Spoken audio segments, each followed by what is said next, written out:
no one group can be driving these efforts. And while a lot of times your disability ERG is made up of a lot of individuals with disabilities, it can't be on them to create the experience that all employees with disabilities should be having within the organization. We all own a piece of the puzzle, and we need to come together to have these important discussions.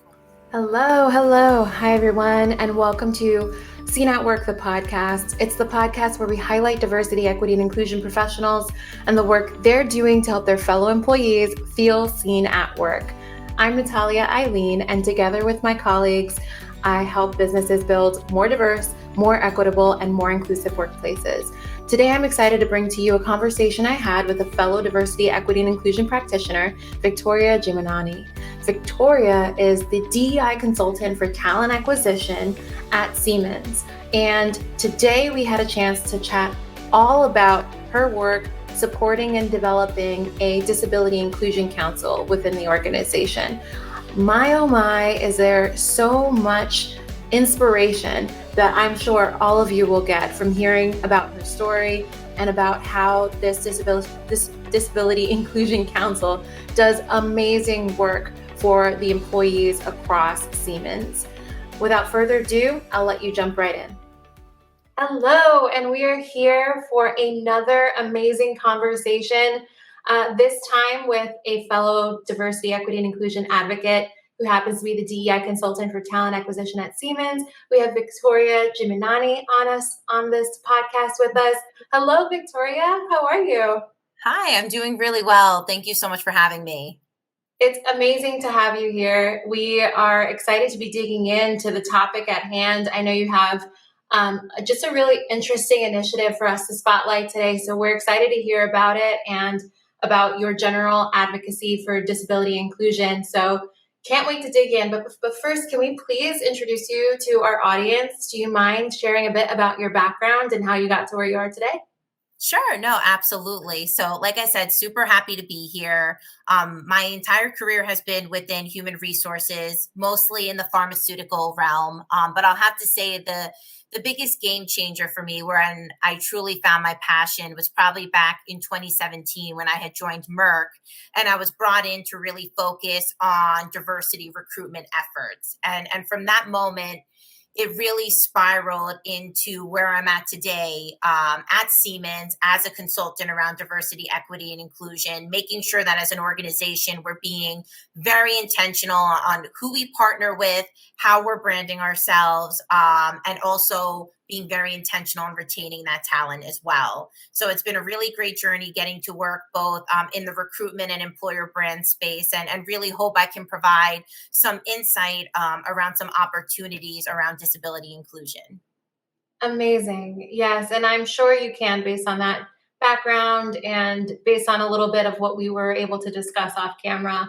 I'm very grateful to have you on this podcast because a lot of our listeners are either diversity, equity, and inclusion practitioners who do this formally in their roles, or they're advocates who care deeply about this, who champion this within their workplaces and are just looking to really beef up their understanding of these concepts and learn more. So today's initiative, the one that we are excited to talk about today and that you're bringing to us, is all about disability inclusion and creating a more inclusive space on that dimension. So before we get into the specifics, do you mind just describing how you got into this particular space and just why it's an important concept and area of diversity that we should be thinking about within workplaces? No, absolutely. So I'll say back when I had joined Merck in 2017, I had identified a phenomenal sponsor, phenomenal mentor, Nora Velli, who was part of their Global Diversity Center of Excellence. And she had put such an intentional focus on disability and really took me under her wing to really educate me and help me learn how to be an advocate for individuals with disabilities. And I think as organizations, we recognize there's so much value in bringing individuals with different lived experiences, different perspectives to the table. When we talk about innovation, everyone looking and thinking the same will never truly make you innovative as an organization. So for me, it really was an opportunity to lean in and figure out how to be a better advocate. And that actually kind of led to joining the Best Buddies New Jersey Advisory Board to really intentionally put a focus on supporting individuals with intellectual and developmental disabilities. So I feel like the moment I started learning about this population and the work we can be doing to better support them, I was just sold, and have since then wanted to be a very strong advocate. That is awesome, especially because right now, really paying attention to those with disabilities within our workplaces is something that we're seeing a lot more of now than we have in years past. And it's great to see how much activity is happening, whether it's employee resource groups that are surfacing to support disabled employees or to advocate for different services and policy changes on their behalf.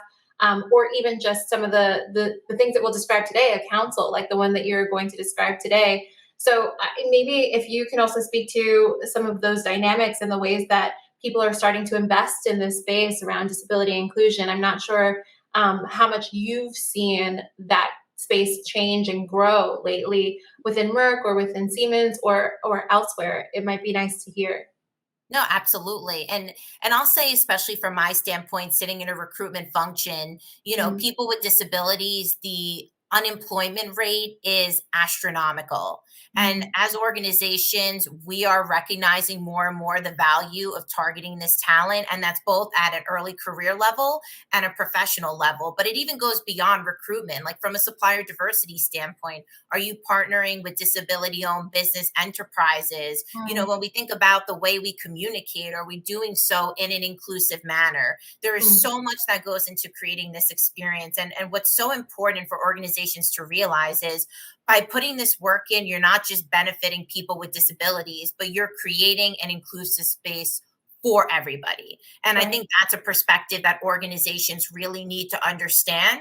And regardless of that fact, when it does come to disability, one, it's a very intersectional topic. You could be a woman, you could be a member of the LGBTQ community, a veteran or military spouse, a woman of color. It is very, very intersectional. And this is the one group that anyone at any point of their life could belong to. So, how are we being more intentional? And I think organizations are starting to really wake up and say, okay, we need to do better. And to me, that is the first step, is showing up to the table to say there's more we can do. And here's what that journey is going to look like.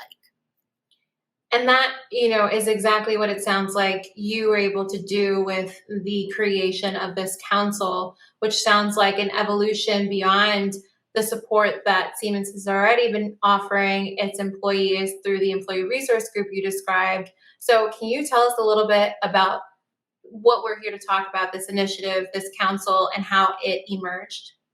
Absolutely. So, in partnership with Siemens Diversity, Equity, and Inclusion head Nichelle Grant, we've recently mobilized a cross functional disability and inclusion strategy council, and also with very strong executive sponsorship from Martin Powell and Kim Blind, that are really instrumental leaders in our organization on the supply chain and smart infrastructure sides of the business.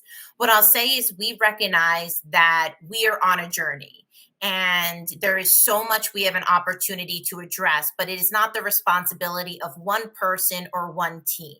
So, what we decided to do is really take a step back and think through who are some of the key stakeholders that really address different aspects of our business and employee experiences that we need to be bringing together to really assess our practices and identify areas that are in need of improvement.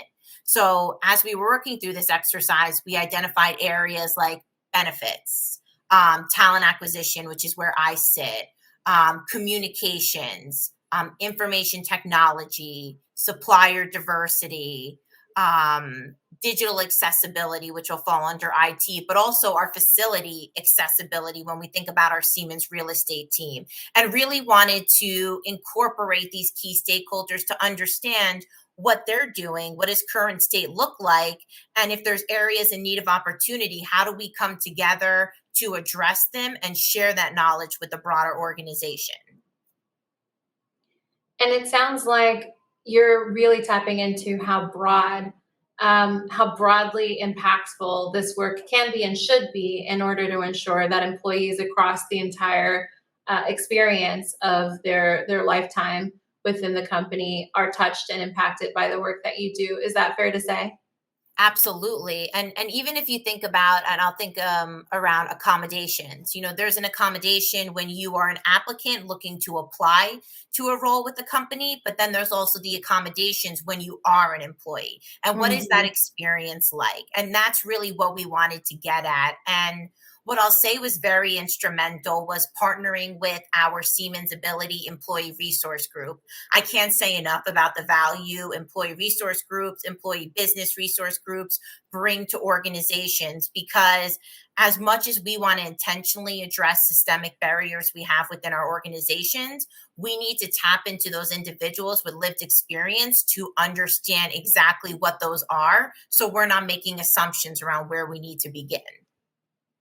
So tell me a little bit, maybe to that point, about the composition and the structure of this council, because it sounds like there would need to be some communication between those within the employee resource group and this council, and obviously some cross-functional representation. So tell us a little bit about those pieces. Absolutely. So we do have some of the work streams I mentioned earlier that we're focusing on, but even beyond those work streams, we've really been intentional about bringing different perspectives to the table aside from individuals that sit in those areas. So thinking about our Siemens Foundation, employee legal, our business partners when we think about internal mobility and retention. And what I'll say is we were very intentional around identifying what we call inclusion champions. So, in partnership with Janet, who oversees our Siemens Ability ERG, we really work to identify individuals from the ERG that would be champions on the council and have each of those champions sit on an individual work stream that they felt passionate about. Because we wanted to make sure as we were going through the priority setting process and taking that design thinking approach, that when we talk about empathy and understanding where we have the biggest areas of opportunity, people with lived experience had that seat at the table to say, this has been my experience, or this is something I've been talking about with another ERG member that you might want to keep in mind when you talk about this process, or when you think about, what changes need to be made to be more inclusive. And I would say that has really been the game changer for us to understand what direction we need to take. Got it. And just even getting nitty gritty to the logistics of it, is this a council that you see existing, into perpetuity because this work is important forever? How are terms kind of looking? Do people serve for just a couple of years, or have you sorted those kinds of details out for those who might be looking to replicate them? Absolutely. So I'll say I foresee this council always being in existence in one facet or another. I think these ambassador teams from a diversity standpoint are so incredibly important. And right now, as we think about our maturity, we are building our way up to be a more disability confident workplace. So we need to be very laser focused right now. But I would say as we continue to evolve, it might look different, but it'll never stop being a focus. We will never be complacent because there's always going to be areas of opportunity to improve. And we want to make sure we're very much on top of that. In terms of those serving on the council, I think that'll be very dependent on, if people leave the current role they're in, or if for any reason bandwidth were to change and they want to nominate someone new. Or, of Mhm. course, ideally, continue scaling our council so we're looping in other stakeholders so we're always getting that fresh perspective in. So I definitely see a lot of elements evolving, but it always being a core focus for the organization. And that makes sense. I think, especially it being a council and not necessarily a task force with just this finite goal in mind, it sounds like it's very much there to support this effort, so long as it's necessary. And what we know in this work as DEI practitioners and advocates is that we have a ways to go before we get to that point where this is actually fully supporting every single one of our employees, and not just on the disability side, but across the board, right? I Absolutely. guess I'm wondering then if you can get into the specifics about the kinds of work streams you're seeing these groups focus on, because if people already have an employee resource group, what might be running through some of our listeners' minds is why have both? And what does kind of the distinction look like? So, what does this council do? Absolutely. So, what I'll say too is I think organizations, what I've seen from my experience is, there will be employee business resource groups that have very strategic goals and initiatives aligned to strategic business objectives. And then you also have your employee resource groups that are really focused on driving culture and maybe aren't strategically aligned to executing on any maybe firm business objectives. So the role they're playing is from a culture standpoint that can really add value to some of this more business oriented focus that this alliance would bring forward. And what I would say at the end of the day is no one group can be driving these efforts. And while a lot of times your disability ERG is made up of a lot of individuals with disabilities, it can't be on them to create the experience that all employees with disabilities should be having within the organization. We all own a piece of the puzzle, and we need to come together to have these important discussions when we think about the experience we want to create for people with disabilities as well as caregivers. So, in terms of our different work streams, we have several currently mobilized. But the one that I'd love to highlight a bit would be around recruitment, since that's the one I'm really sitting in and focusing on from my standpoint. And what I'll say is, when it came to priority setting, we kind of took a step back. And I had alluded to this a bit earlier and took a design thinking approach. Because at the end of the day, you really need to understand current state as an organization, where you're at, what you're doing well, what's not going well, and then what opportunities you have to improve. And that's why the design thinking process is so helpful, because it allows you to have those conversations. And it allows you to put empathy first in these efforts and really try and understand what the experience of people with disabilities has been in your organization, so you can address where there's areas of opportunity to do better.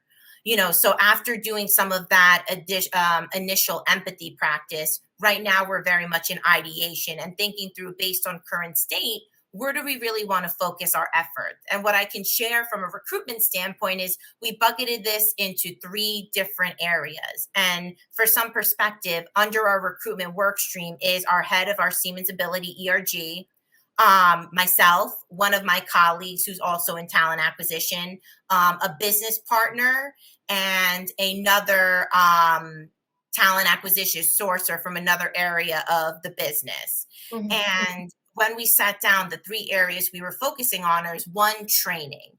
There needs to be awareness for our hiring managers, awareness for our talent acquisition teams, and quite Mhm. frankly, even broader awareness for the business, because even if you're not part of the recruitment process, you're going to be working with these colleagues, and we want to make sure that you are creating the most inclusive experience that every employee deserves to have when they join an organization.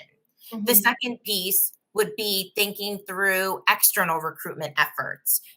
As we think about the different talent segments we're engaging, how are you partnering with student disability services on campus? How are you leveraging different partners like Disability In to be sourcing talent, both early career or mid-career professionals? And how are you branding yourselves and driving outreach to these demographics? And what I'll say too, which I'm sure a lot of organizations are starting to think about, is not even just individuals with disabilities, but sometimes people aren't graduating with a 4-year degree. However, they are very capable and have key skill sets, especially if you invest in their development, to bring to your organization. So how are you creating that access?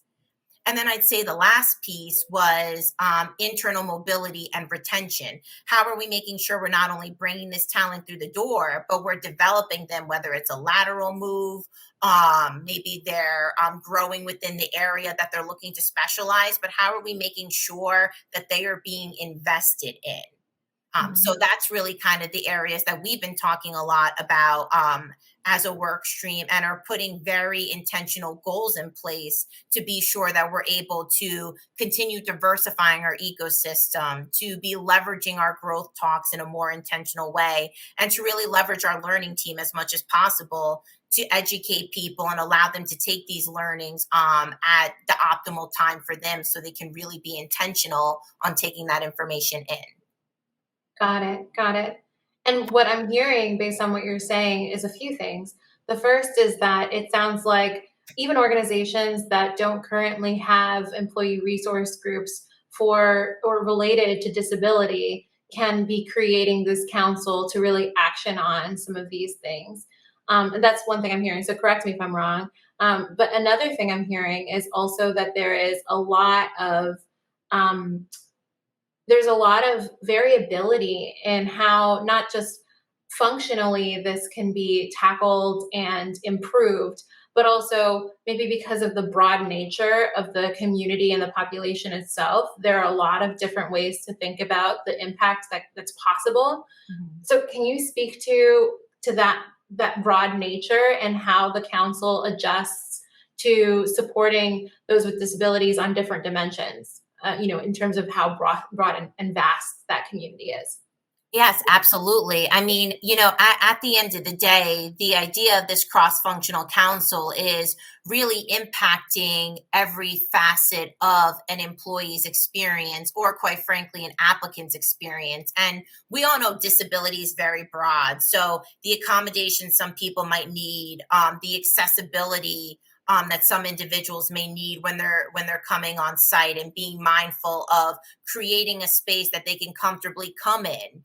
These are different things we're thinking about as an organization, like even our light fixtures. I think I recall someone having mentioned, if someone were to have epilepsy, it would be nice if there was a way to be able to control and dim the lights so it was a more inclusive workspace that they'd be able to perform optimally in. And these are things that, quite frankly, as informed as you want to become, whether you're a DEI professional or just anybody, you Mhm. don't know until that voice of lived experience comes in. So it's been really enlightening for our benefits team, for Yeah. communications, for our real estate team, for all kind of key cross-functional areas to get to hear, like, listen, you're doing these couple of things well and we appreciate it, but here's some additional things to keep in mind, and things that are very important to really cascade and educate on enterprise wide. Right, right. And I think while you were speaking, I had a thought about um, just how important it is to have those voices spotlighted as part of all the work that this council is doing. And you touched on the relationship that exists between the employees who are involved in this and who live the experiences that you're trying to support.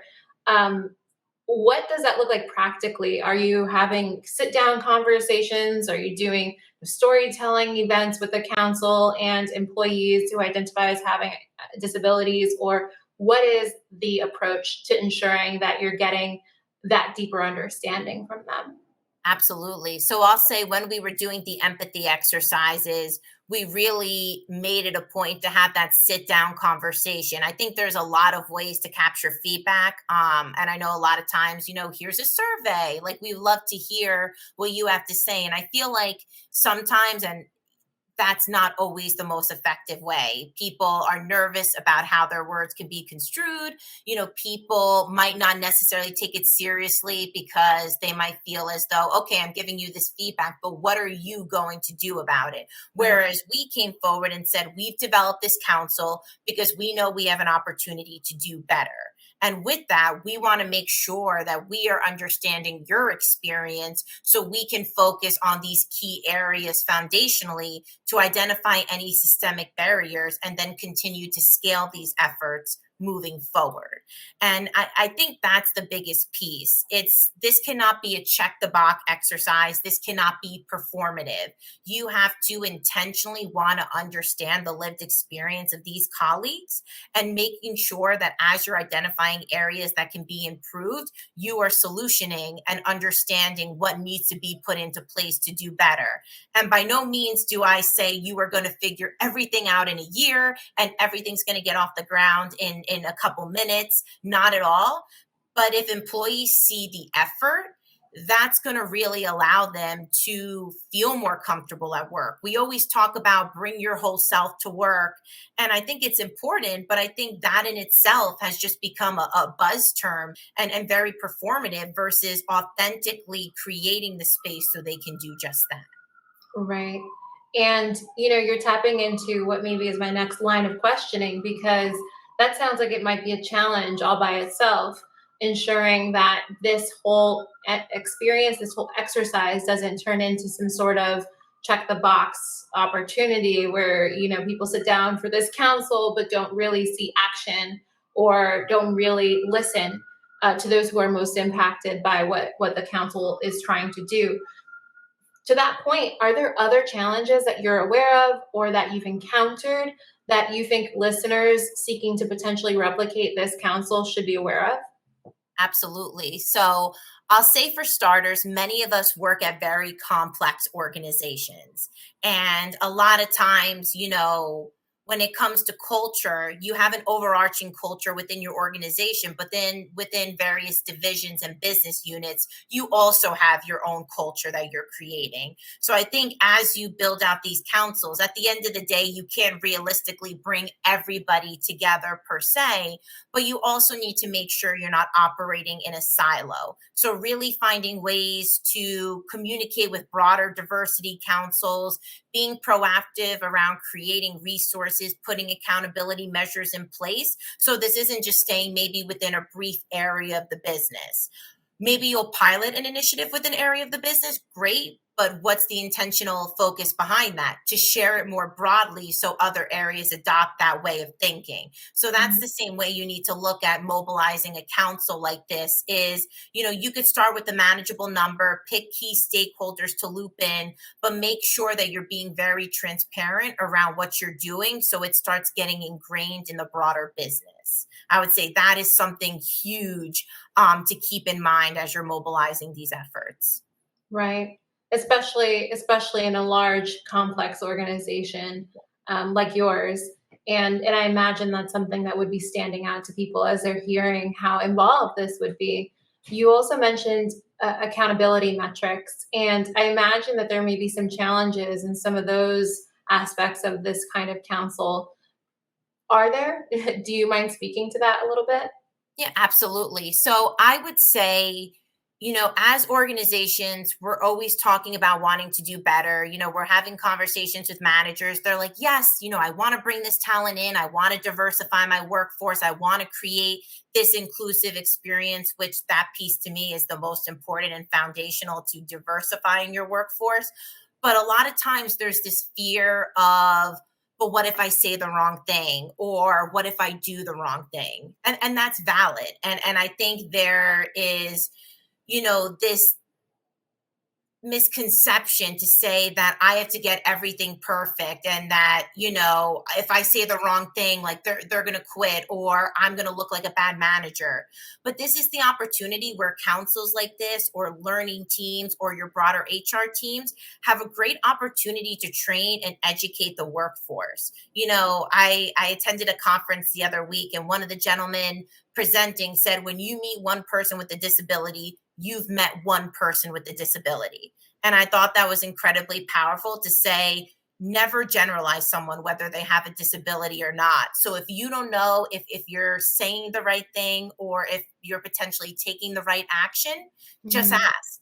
It is a learning experience, but we want to make sure we are taking a very human-centered approach to this work. And I think if you have that fear, then the first thing that should be going off in your head is that I have the opportunity to educate myself. So how can you educate yourself on your own?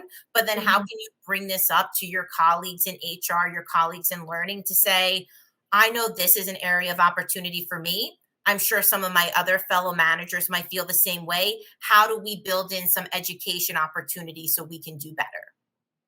And are you seeing that sometimes that trepidation makes it difficult to recruit potentially, just thinking tactically, not recruit as in talent acquisition, but recruit for this council? Because I'm thinking tactically that could be a barrier potentially as you're trying to get people to join the council. If there are people who are maybe interested in the topic and interested in the advocacy, but are very concerned about putting themselves out there in that way. And to that point, what have you done to try to build a sense of comfort, or at least a sense of confidence that gives people the opportunity to feel comfortable being on this council in this way? Even I imagine if they themselves don't identify with having a disability. Oh, absolutely. And I'll say, the recruitment process was actually phenomenal. But, as people started getting mobilized and we started having these conversations, then to your point, people were like, wow, I have a lot to learn. And it's funny because Nichelle and I had a conversation about this, but that's exactly what we want. When we teed up this council, we were not expecting that everybody that's part of the council is a subject matter expert, but we did want to pick people that are passionate, that want to be advocates, that want to learn and feel comfortable helping drive what can sometimes be difficult conversations. But also, a big piece of what we're doing is even educating our own council. And there's kind of two ways that we're in the midst of mobilizing. One, interestingly enough, I actually have the book right next to me, is demystifying disability, what to know, what to say, and how to be an ally. We provided a digital copy of this book to all of our council members and are going to be very intentional around bringing up pieces of this book in each of our meetings that we have as a full council. So, perfect example, we have a meeting on Monday. We're going to talk a lot about mental health, as May is Mental Health Month. Right. So that's one big area that we're focusing on. I would say the second is bringing in guest speakers, whether it's members of the ERG that have a story they want to tell, or tapping into folks externally, some of our peers that are doing just phenomenal work around disability inclusion, and maybe in a particular area that we still feel we don't know where to start, or we could use some feedback and best practice on intentional first steps to take. And that's another piece. I think what I love so much about this work, especially when it comes to disability inclusion, is that companies are so willing to hop on a call and talk about what they're doing, because at the end of the day, no one company can hire all of this talent, but we can all come together and make sure that we are creating a meaningful experience and providing that access into our organizations. And that community is probably one that I'm so incredibly proud to be a part of. Yeah. And, this idea of ensuring that your council receives the education it needs. And even the point that you were describing, when people realized, oh, there's a lot here and there's a lot I don't know.